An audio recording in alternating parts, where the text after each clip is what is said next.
guys কি খবৰ নিশ্চয় ভালে আছে ন আজি এটা ৰেচিপি লৈ আহিছো বহাগ মাহত যিদৰে কল পচলা কলডিল এইবিলাক খাব লাগে ঠিক তেনেদৰে জেঠ মাহতো বাহৰ গাছ খাব লাগে বুলি কোৱা হয় তাকে ভাবিলো খাবতো লাগিবই নিয়মটো কৰিবই লাগিব পাবলৈ নাই তথাপিও পাপাই এটা সৰু সাইজৰ বিচাৰি কৰি আনিছে তাকে ভাবিলো মইনো কেনেকৈ বনাও আপোনালোককো দেখাও সেইকাৰণে আহকচোন চাও কেনেকৈ বনাও খাবলৈ কিন্তু বহুত টেষ্টি হয় দেই খাই চাবচোন ভালকৈ ধুই পেলাই এনেকৈ পাতলাকৈ এনেকৈ কাটি ল'ব দেখিছেনে বাৰু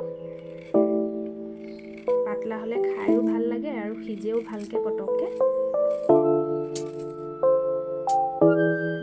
দেখিছেনে এনেকৈ মিহি মিহিকৈ পাতল পাতলকৈ এনেকৈ কাটি ল'ব এইখিনি ৰেডি কৰি লৈছোঁ মই দেখিছেনে ইয়াত মই অলপ জোখমতে নিমখ দিম আৰু ইয়াত পিঁয়াজ লৈছোঁ পিঁয়াজ এটামান দিম সৰু চাইজৰ আৰু এয়া কলখাৰ আমাৰ কলৰ ভীমকলৰ যিটো বাকলি সেইটোৰ পৰা বনোৱা হৈছে সেই কলখাৰখিনি ইয়াৰ আধা কাপ লৈছোঁ কলখাৰ সেয়া আৰু অকণমান তেল লাগিব আৰু বিশেষ একো নালাগে এয়া মই ইয়াত এতিয়া তেল দি দিছোঁ তেল কম পৰিমাণে দিব কমকৈ দিছোঁ তেল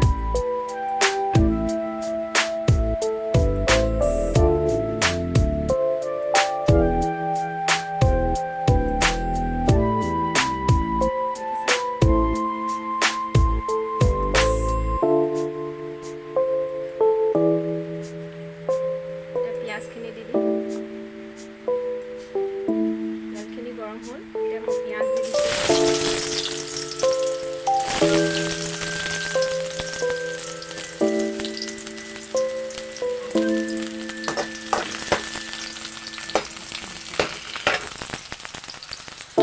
ইয়াত মই তেল দিয়াৰ পাছত কম পৰিমাণে তেল দিছোঁ তাৰপৰা পিঁয়াজখিনি দি দিলোঁ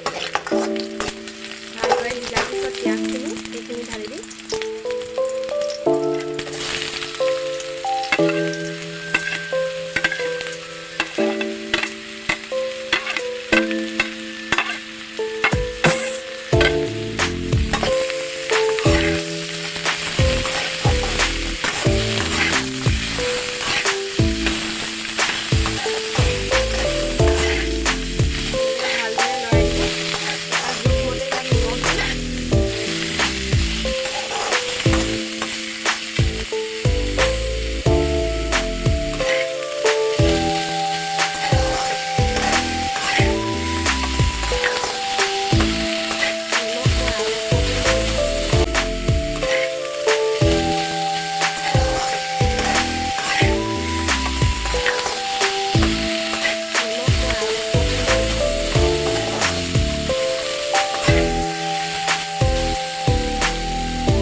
হ'বলৈ দিব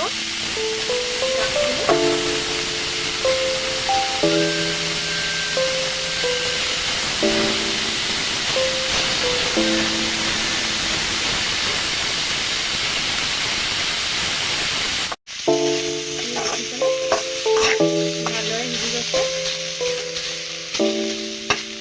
ইয়াত এতিয়া আমি খাৰ দি দিম খাৰ মই আধা কাপ লৈছোঁ